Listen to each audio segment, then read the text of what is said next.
corners of comedy. Hello and welcome, Grand Rapids. Thank you for joining us this evening. I'm your anchor, Josie Sabo. And I'm your other anchor, Sean Francis. And because you all may have been holed up at home in the storm over the weekend, or maybe you were white-knuckling your way to wherever you had to go, we have the local, national, and world stories that you may have missed. You're welcome, Grand Rapids. This is NewsFlash. Ooh, in perfect sync. Hey, our top story tonight, Daddy's home. Yeah, Meta announced last week that it is officially ending its ban on Donald Trump, his accounts for both Facebook and Instagram. Nobody is particularly happy about this. Even Trump, apparently. He doesn't seem to care that much. He predictably roasted the social media conglomerate on his Truth Social platform, saying, Facebook, which has lost billions of dollars in value since deplatforming your favorite president, has lost billions of dollars in value, has just announced that they are reinstating my account. Such a thing should never happen again to a sitting president or anybody else who is not deserving of retribution. I think he just admitted that he himself is not deserving of retribution. According to Meta's president of global affairs and the well-meaning but ultimately out of his league AP algebra professor, Nick Clegg, he is a serious risk to public safety that had led Meta to suspend Trump in the wake of the January 6th insurrection has sufficiently receded. And both him and Trump would know about receding. However, if Trump breaks any rules going forward, he will face heightened penalties, including removal of his posts, an additional 2-year suspension, and twice as many notifications about people commenting on posts that aren't his. The additional irony here is that even with everything else that Elon got wrong, Trump still isn't back on Twitter, despite his ban there being removed back in November. Could it be that being forced to unplug, in a sense, Trump has finally realized what many of us, but certainly not our parents, have learned, that social media is lame and dumb and toxic and ultimately definitely ruining our lives? No, Trump's not the introspective type. But all the same, keep an eye on TikTok. A 29-year-old woman was arrested for providing a New Brunswick, New Jersey high school with falsified documents in order to lie about her age and enroll. The woman attended 4 days of classes before being caught, which, to be fair, is 4 more days of education than most people over the age of 30 in New Jersey. I'm from New Jersey, I wrote that joke. Dave Ramsey, the finance guru and body double for Clint Howard, says that millennials and Gen Zs living at home are a train wreck thanks to their parents. You live in your mama's basement, but you got a Coach purse. Because, as we all know, because the average Coach purse retails for about $400, which is, of course, exactly equal to the average rent for anyone living in 1980. Ramsey continued, here's what's going to happen. You cannot avoid life. It's coming for your butt. Easy, Dave Ramsey. Mama can't protect you. And thus begins, I believe, the newest installment of Final Destination. Pretty sure this infantilism of the younger generations is it's always projecting, right? Like, bro, you were not more mature than we were just because you had a better job when you were 25. We're literally less people, okay? Also, do boomers think that we forgot about yacht rock?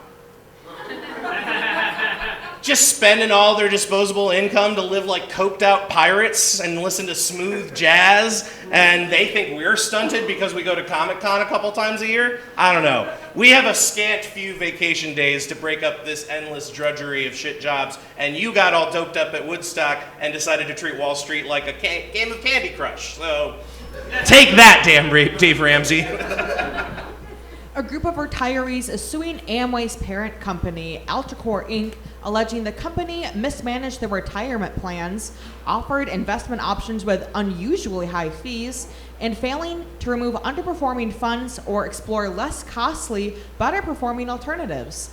The company is claiming they did everything correctly and said that all the retirees had to do was sign up 5 of their friends for the same 401k.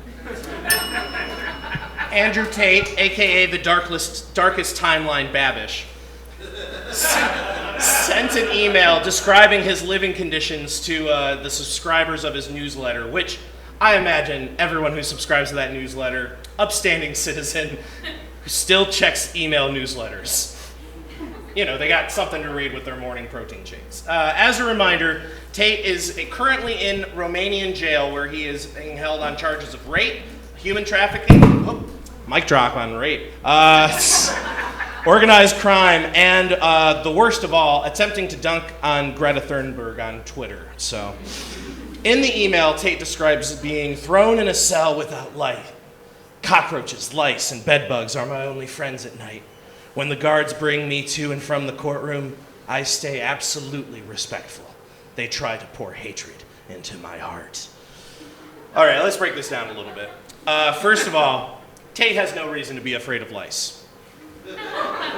Secondly, I believe there is a public open letter from the roaches and lice and bedbugs themselves. We may be literal vermin, but we are not on the same board with this creep, okay? We eat dead biomatter and drink blood. He spreads toxic masculinity. We are not the same. Also, I have a hard time believing that Andrew Tate is only getting hatred from these guards. They're pouring something that wasn't there already. I don't know. It feels like a drop in the bucket, and the bucket's full of shit.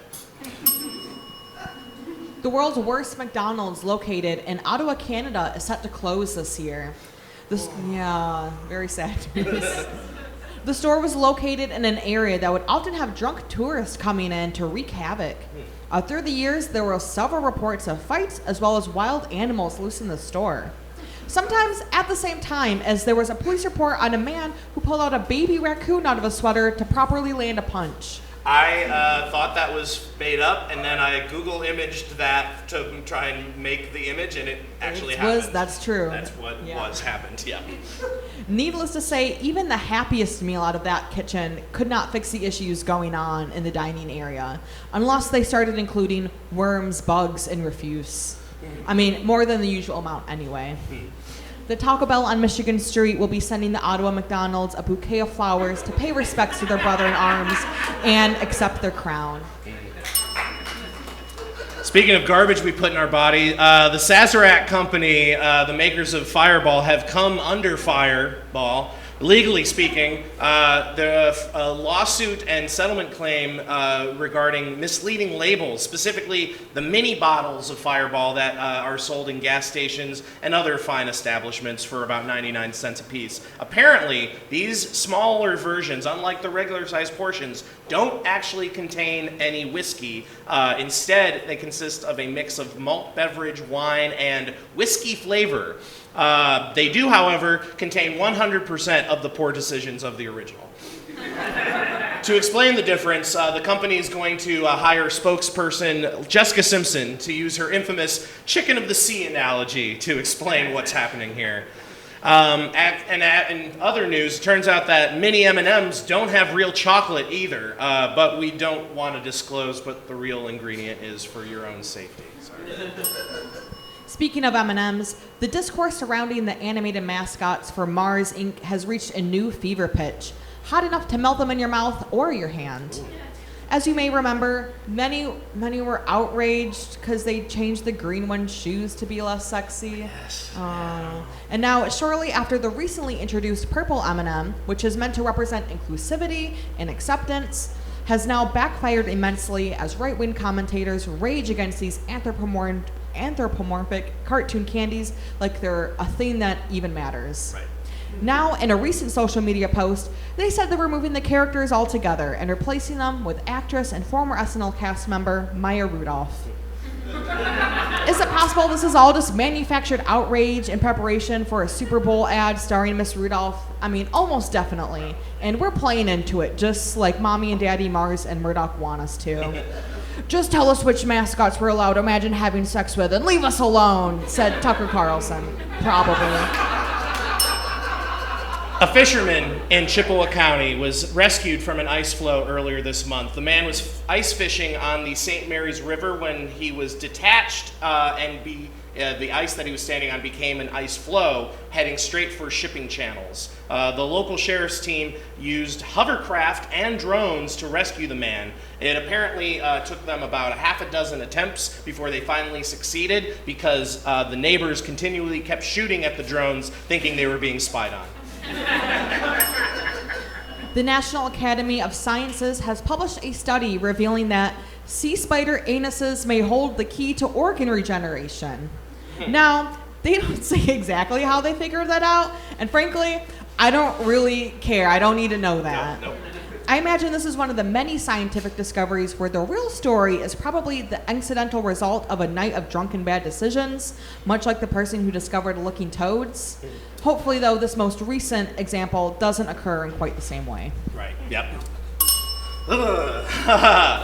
Now, Grand Rapids, you're welcome. NewsFlash, this is Comedy Outlet Monday!